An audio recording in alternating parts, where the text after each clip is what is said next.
Hi, வாங்க இன்றைக்கி ஒரு சூப்பரான சோயா சங்க்ஸ் போட்டு பிரியாணி தான் பண்ண போகிறோம். இது வந்து நல்லா சூப்பராக இருக்கும். வெஜிடபிள் பிரியாணியை விட நல்லா அடிகனமான பாத்திரம் எடுத்துக்கோங்க. ஒரு ஸ்பூன் நெய், ஒரு ஸ்பூன் எண்ணெய் விட்டுட்டு அது நல்லா காஞ்சதும் ஆல் ஸ்பைசஸ் ஆட் பண்ணிக்கோங்க. பட்டை, கிராம்பு, ஏலக்காய், பிரிஞ்சி இலை, லவங்கம் எல்லாத்தையும் ஆட் பண்ணிட்டு ஒரு 2 கொத்து கருவேப்பிலையும் ஆட் பண்ணி அது லைட்டாக பொரிஞ்சதும் ஒரு 3 வெங்காயத்தை வந்து ஸ்லைஸாக கட் பண்ணி அதையும் ஆட் பண்ணிக்கோங்க. நல்லா வெங்காயம் வந்து நல்லா குக் ஆகணும். நல்லா கோல்டன் ப்ரௌன் ஆனதுக்கப்புறம் ஒரு 1.5 spoon ginger garlic paste add பண்ணிக்கலாம். ஜிஞ்சர் கார்லிக் பேஸ்ட் ஆட் பண்ணிட்டு அது நல்லா வந்து பச்சை வாசம் போகிற வரைக்கும் நல்லா வதக்கிக்கோங்க. வதக்கிட்டு ஒரு 2 பழுத்த தக்காளி, நல்லா பெரிய தக்காளி எடுத்து அதையும் நல்லா நான் வந்து நீட்டாக வெட்டி அதையும் கலந்துக்கிறேன். அதையும் போட்டு நல்லா குக் ஆனதும் சோயா சங்க்ஸை வந்து சுடு தண்ணியில் போட்டு ஒரு 10 நிமிஷம் வந்து விட்டுருங்க.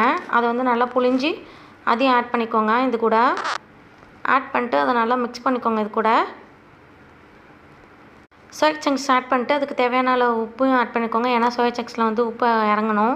இதுக்கப்புறம் வந்து நல்லா பொடியாக கட் பண்ணி வச்ச ஒரு கொத்து புதினாவும் கொஞ்சமாக வந்து கொத்தமல்லி தலையும் ஆட் பண்ணிக்கோங்க. நல்லா அதை வந்து ஆட் பண்ணிட்டு அதுவும் நல்லா இதோட வதங்கணும். இதுக்கு அப்படி இடையில வந்து அரிசி வந்து நான் இன்றைக்கி வந்து ஜீரக சம்பா அரிசி தான் எடுத்திருக்கேன்.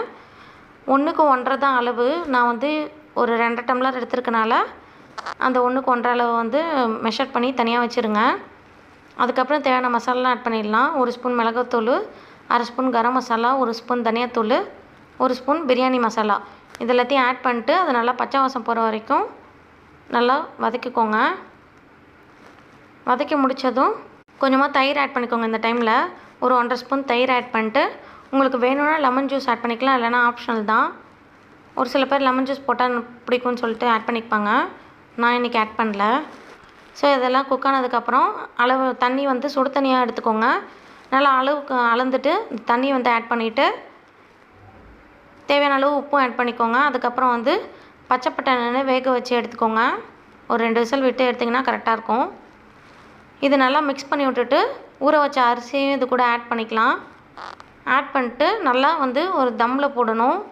இதுக்கிடையில் வந்து நான் வந்து தேங்காய் பால் ஆட் பண்ணியிருக்கேன். தேங்காய் பால் ஆட் பண்ணால் டேஸ்ட்டு சூப்பராக இருக்கும்னு. உங்களுக்கு வேணும்னா ஆட் பண்ணிக்கலாம், இல்லைனா ஆப்ஷனல் தான். தேங்காய் பாலாம் ஆட் பண்ணிட்டு நல்லா வந்து கிளறி விட்டிங்கன்னா அடி பிடிக்காமல் கிளறி விடணும். நல்லா இந்த மாதிரி எல்லா தண்ணியும் வற்றி அரிசி நல்லா 3/4 பதத்துக்கு வெந்ததுக்கப்புறம் நல்லா ஸ்டீமரில் நல்லா வந்து வெயிட் தாங்குற மாதிரி துணியால் கட்டி மூடி போட்டுருங்க. நல்லா ஒரு 20 மினிட்ஸ் தம்மில் போட்டிங்கன்னா சூப்பரான பிரியாணி ரெடி ஆகிடும். ட்ரை பண்ணி பார்த்துட்டு எப்படி இருக்குன்னு கமெண்ட் பண்ணுங்கள் ஃப்ரெண்ட்ஸ். தேங்க்யூ.